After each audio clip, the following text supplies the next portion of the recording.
Okay, so next up we're doing Sasha Banks versus Nia Jax. Now they faced each other at the last pay-per-view, I believe on the kickoff show at the Royal Rumble, and I don't think it might was on the kickoff. I honestly can't remember, but Sasha Banks got destroyed by Nia Jax.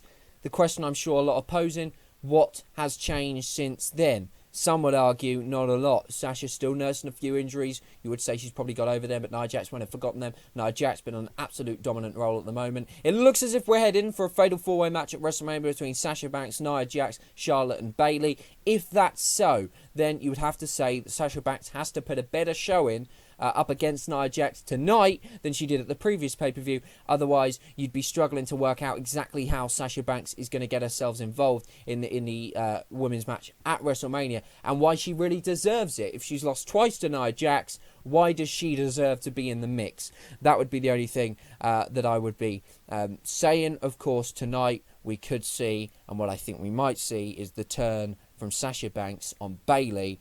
It's a possibility. I think they'd be smart to hold it off. There's a lot of stuff that could happen in each and every match. There's parts that and things that could happen. Returns of superstars, turns on people. But I think they've got to save some stuff for Raw. They don't want to give us all of this to us. Otherwise, we're going to have a show basically full of matches that don't have clean endings.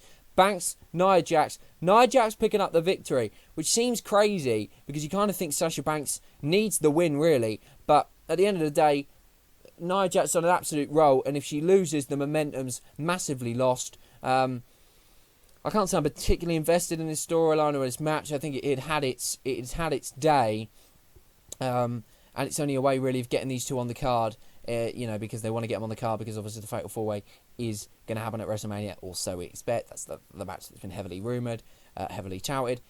But at the end of the day, it's not one that I'm particularly looking forward to. They'll put on an okay match, but it's one of those matches where both could do with kind of winning, and both really couldn't do with losing. So it's one of those that's very, very difficult, even if you're WWE, to book this match with both coming out looking strong. I think it's a challenge. I really, really do.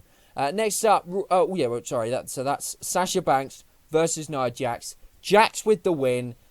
The match is not going to steal the show, but it will probably open it. So Jax, Banks, Jax with the win.